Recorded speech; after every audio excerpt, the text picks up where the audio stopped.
Hi friends, എൻ്റെ ഒരു പുതിയ വീഡിയോയിലേക്ക് എല്ലാവർക്കും സ്വാഗതം.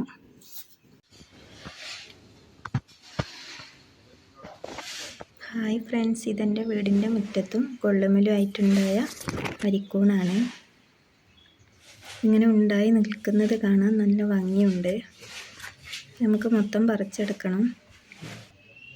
ഞാൻ മൊത്തം പറിച്ചെടുത്തിട്ടുണ്ട്. ഇതിനെ ഒന്ന് എൻ്റെ മണ്ണൊക്കെ പോക്കി ഒന്ന് ക്ലീൻ ചെയ്തെടുക്കാം. അരിക്കൂണ് മണ്ണൊക്കെ പോക്കി നല്ലോണം കഴുകി വൃത്തിയാക്കി എടുത്തിട്ടുണ്ട്. നമുക്കിത് ചെറുതായിട്ടൊന്ന് കറി വെച്ചെടുക്കാം. അതിനായിട്ട് ഞാൻ വെളുത്തുള്ളിയും തക്കാളി, പച്ചമുളക്, സവോള ഇതെല്ലാം ചെറുതായി ഒരുമിച്ച് കട്ട് ചെയ്തെടുത്തതാണ്.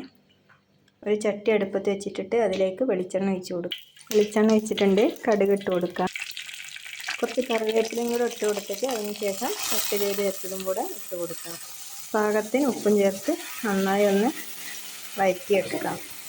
തക്കാളിൻ്റെയും ഉള്ളിൻ്റെയൊക്കെ പച്ചമണം മാറുന്നവരെ നന്നായിട്ടൊന്ന് വഴറ്റിയെടുക്കാം. കുറച്ച് നേരം നമുക്ക് അടച്ച് വെച്ച് വേവിച്ചെടുക്കാം. ഇതിലേക്ക് 1 സ്പൂണ് മുളക് പൊടി, 1 സ്പൂണ് മഞ്ഞൾപ്പൊടിയും കൂടെ ഇട്ട് കൊടുക്കാം. അതിനുശേഷം നല്ലോണം ഇളക്കി യോജിപ്പിക്കുക.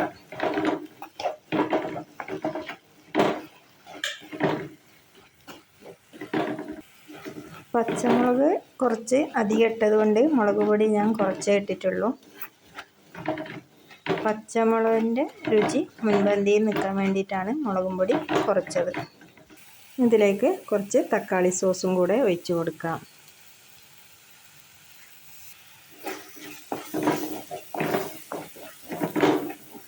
ചെറിയ പുളി നല്ലതാണ്, അതുകൊണ്ടാണ് തക്കാളി സോസ് ഒഴിച്ച് കൊടുത്തത്. ഇതിലേക്ക് കൂണ് വേവാനായിട്ടുള്ള വെള്ളം ഒഴിച്ച് കൊടുക്കാം. വെള്ളമൊക്കെ ഒഴിച്ചതിന് ശേഷം നല്ല തിളച്ച് വന്നിട്ടുണ്ട്. അതിൻ്റെ ഇനി കഴുകി വെച്ച കൂണിട്ട് കൊടുക്കാം.